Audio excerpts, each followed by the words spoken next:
वर्ष 1947 ඇමරිකාවේ නිව් මෙක්සිකෝවේ ගොවිපලකට කඩාගෙන වැටුනේ කාලගුණ බැලුණයක්ද? එහෙමත් නැත්නම් පිටසක්වල ජීවී යානයක්ද?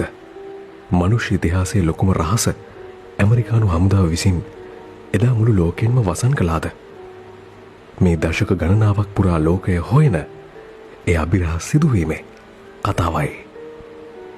කතාව ආරම්භ වෙන්නේ මෙන්න මේ විදිහට. විශාල ගොවිපලක හිමිකරුවෙකු වුණු විලියම් 1947 ජූලි මාසේ එක් උදෑසනක ඔහු තම ඉඩමේ කිලෝමීටරයකට ආසන්න ප්‍රදේශයක් පුරා පැතිරුණු මින් පෙර කවදාවත් දැක නැති අමුතුම සුන්බුන් ගොඩක් දකිනවා. ඒවා සාමාන්‍ය ලෝහවලට කිසිවිටකත් සමාන නැති වුණත් කඩදාසි වගේ තුනී ද්‍රව්‍යයකට සමාන වුණා.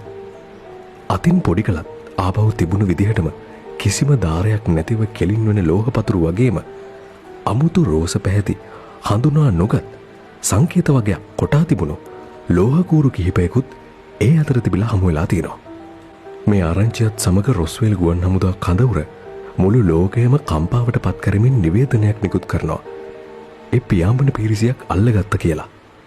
නමුත් ඒ ප්‍රකාශයත් එක්ක ගොඩනැගුණු කුතුහලය පැය 24ක් යන්නටත් මත්තෙන් අලුයට ගිනි වගේ නිවී යනවා.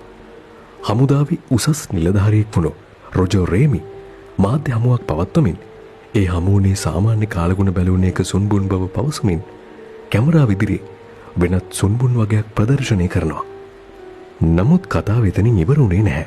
ඒ සුන්බුන් මුලින්ම පරීක්ෂා කරපු හමුදා බුද්ධ්‍යංශ නිලධාරී මේජර් ජෙසි මාෂල් වසර ගණනාවකට පස්සේ හෙළිදරව් කරේ තමන් මුලින්ම දැක්කේ මේ ලෝකේ තාක්ෂණයකින් නිර්මාණය කළ නොහැකි දෙයක් බවයි.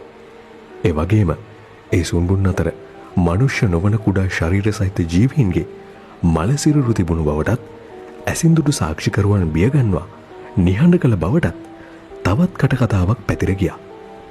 වසර ගණනාවක් නිහඬව සිටි ඇමරිකානු හමුදාව 1990 දශකයේ නැවත අලුත් කතාවක් ඉදිරිපත් කළා. ඔවුන් පැවසුවේ එය කාලගුණ බැලුණයක් නොව සෝවියට් න්‍යෂ්ටික අත්හදා බැලීම් හඳුනා ගැනීම සඳහා යැවූ ප්‍රොජෙක්ට් මෝගල් නම් අතිශය රහසිගත ඔත්තු බලන බැලුණයක් බවයි. එක පැත්තකින් හමුදාවෙන් නිරන්තරයෙන් වෙනස් වෙන කතා ඇහෙනකොට අනෙක් පැත්තෙන් ඇසින්දුරු සාක්ෂිකරුවන්ගේ හෙළිදරව් කිරීම. ඉතින් ඇත්තටම රොස්වෙල් වලට කඩාගෙන වැටුනේ මොකද්ද? සාමාන්‍ය කාලගුණ බැලුණයක්ද? රහසිගත හමුදා ව්‍යාපෘතියක්ද?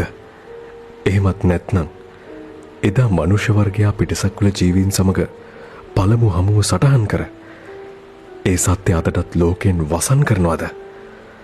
ඔයාලට හිතෙන දේ පහලින් කමෙන්ට් කරගෙන යන්න.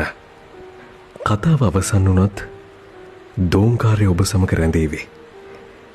නැවත හමුවන තුරු ඔබ දකින දේ ප්‍රශ්න කරන්න. මේ Course of the Unknown